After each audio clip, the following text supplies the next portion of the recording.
welcome back to my channel. Back for more, huh? Here goes. Okay, start off with, I'm reviewing Godzilla vs. Kong. Yes, Godzilla vs. Kong. This movie, I don't know, it's a remake, kind of. I mean, it's part of this monster trilogy they've been doing.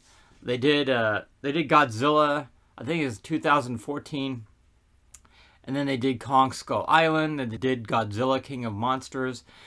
And now we got Godzilla vs. Kong. King Kong, the original, came out in 1933. 1933. That's a long time ago. At the time, the special effects were groundbreaking. It was the stop motion animation. The plot to Godzilla vs. Kong. Okay, so there's this company named Apex. It's a big billion-dollar company, and they decided that since we have Godzilla and King Kong roaming around our country, we can't really have monsters roaming in the countryside without checks and balances, right? Because, you know, suppose one of these guys has a bad day. What are they going to do? Destroy an entire state, a city, you know, a country? Oh my God. Apex decides with their billion-dollar company, they build this billion-dollar facility with this billion-dollar computer, and they decide to make a Mechagodzilla. So they make it out of the remains of King Ghidorah's brain from the movie before this, Godzilla King of Monsters. So they save one of his skulls. Not the brain, not the blood tissue, mind you, just the skull. How they got King Ghidorah's spirit into Mechagodzilla through his skull? Don't know. There's a lot of unanswered questions in this movie. They need a power source. To generate the 1.21 gigawatts of electricity. 1.21 gigawatts! A really big power source to power him up. And then there's nothing that exists, according to them, except in this place in the middle of the Earth, in a place called Hollow Earth. They have to get to Hollow Earth. And apparently the only one that can go down to Hollow Earth is King Kong. So they have to trick Kong into going down there. So they tell Kong that his family or relatives might be down there. Because they ask him, Kong, can you go down to the center of the earth and get this power source for us? And he's like, and your relatives might be down there. Okay, I'm going. But here's the catch. Godzilla is on the hunt for Kong because he's another apex predator. And they say that, you know, as soon as Godzilla senses Kong, he'll come after him. And lo and behold, but still, nevertheless, they want to take Kong to the center of the earth through this place. The entrance is over in Antarctica. I hope, yeah. So anyways, yeah, the entrance is over there. And so Kong, he has to go over there to get down to the center of the earth. How do you get there? Well, I'm going to answer that for you. Yeah, they're afraid that Godzilla is going to attack Kong.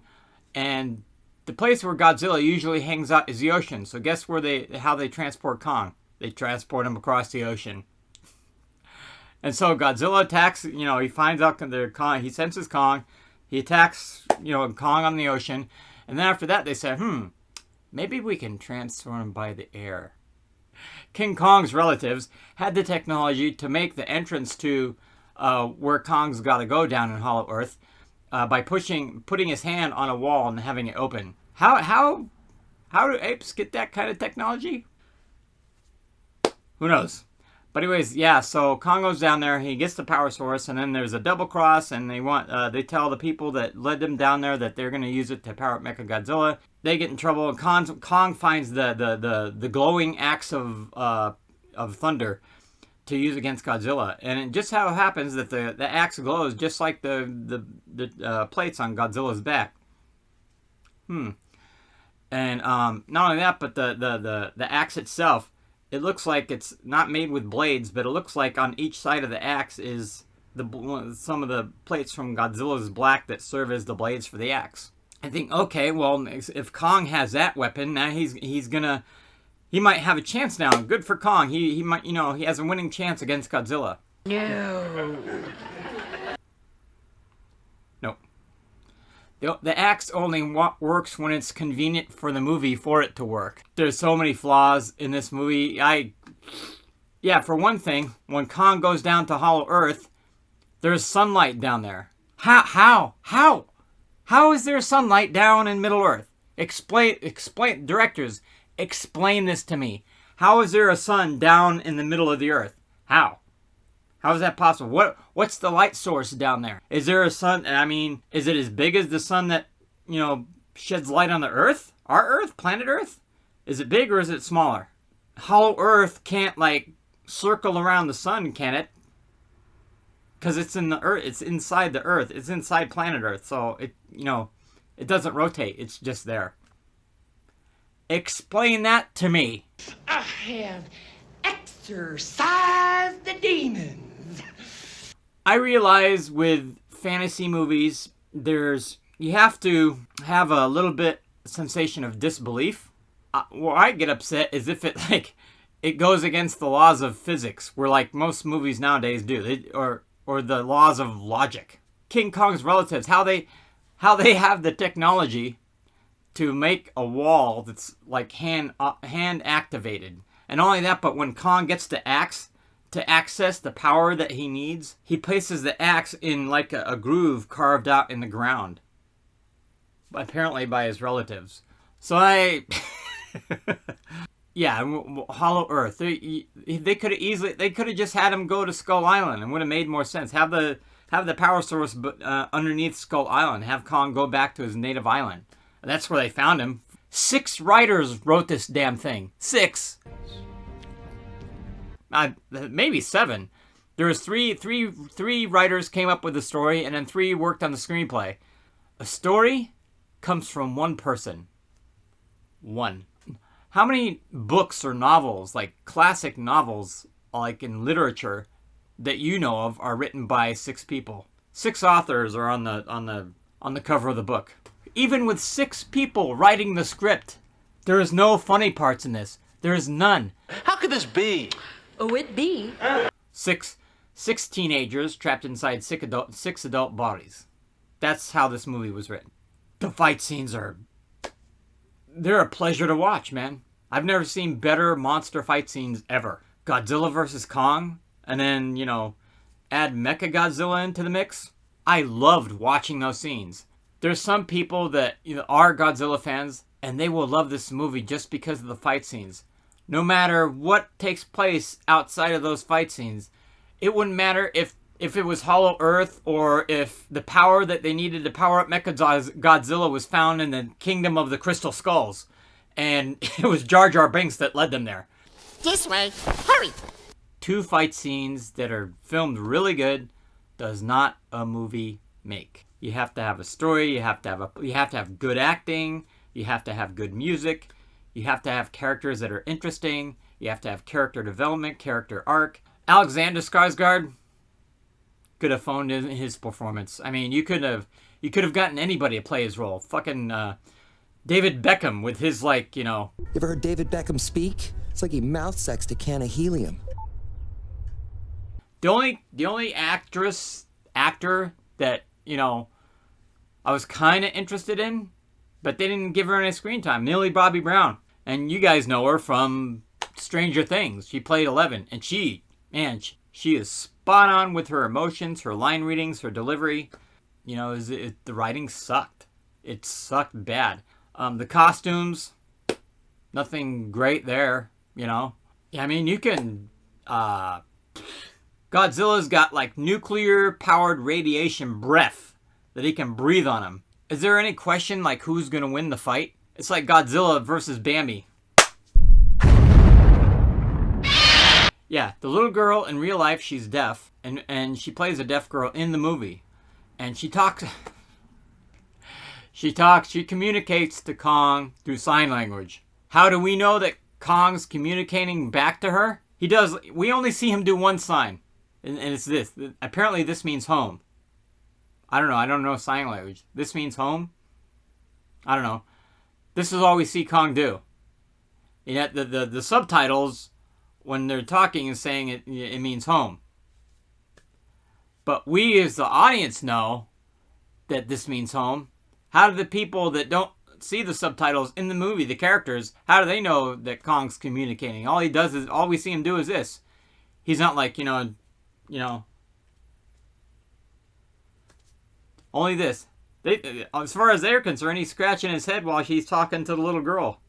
It all sounds like some bad movie.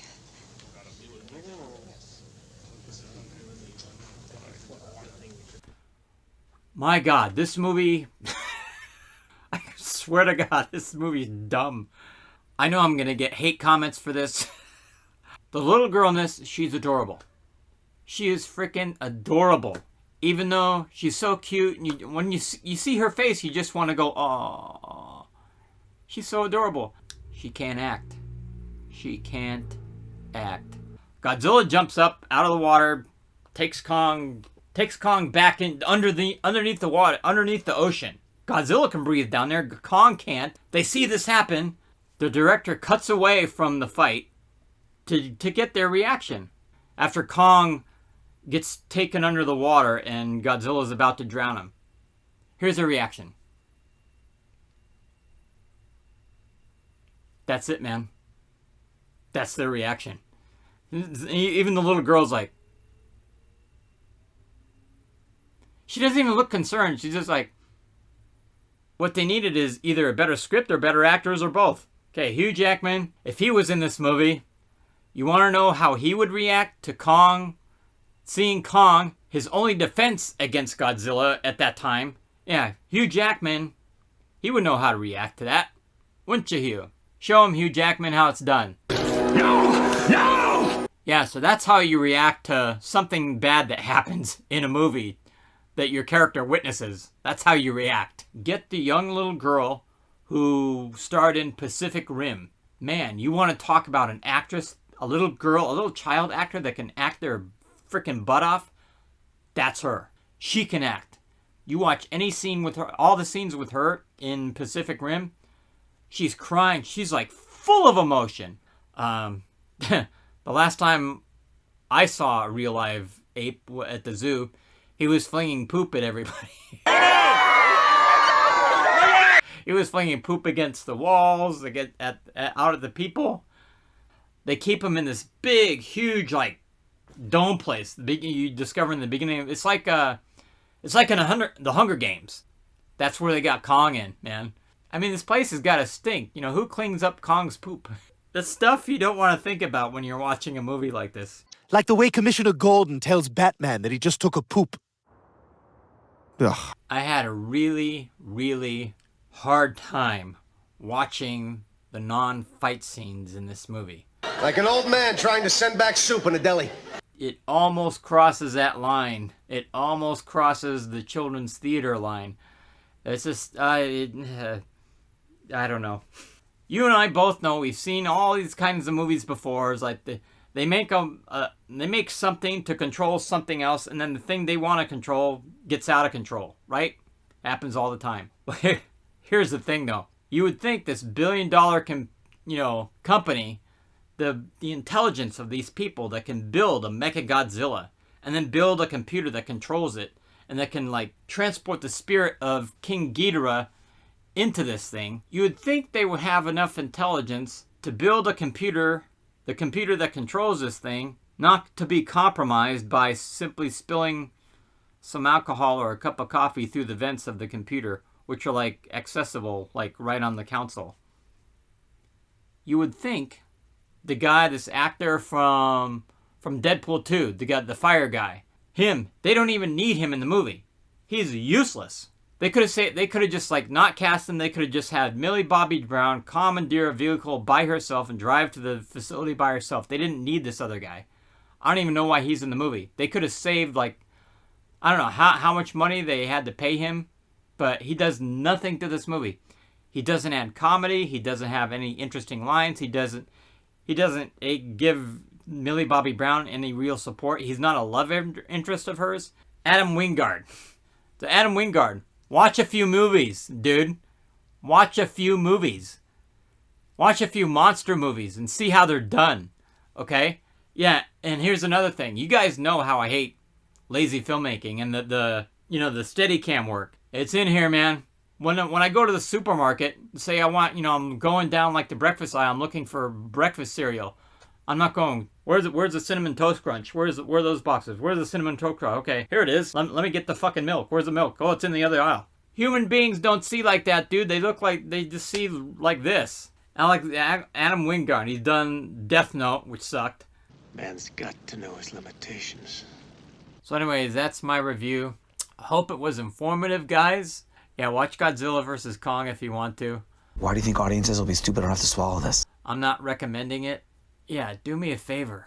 If you like my channel, what am I doing, Marlon Brando here? Godfather? Like, comment, subscribe. It's real easy. All you gotta do is press a button. That's it, man. Press a button. Anyways, guys, take care. And hopefully, I'll see you guys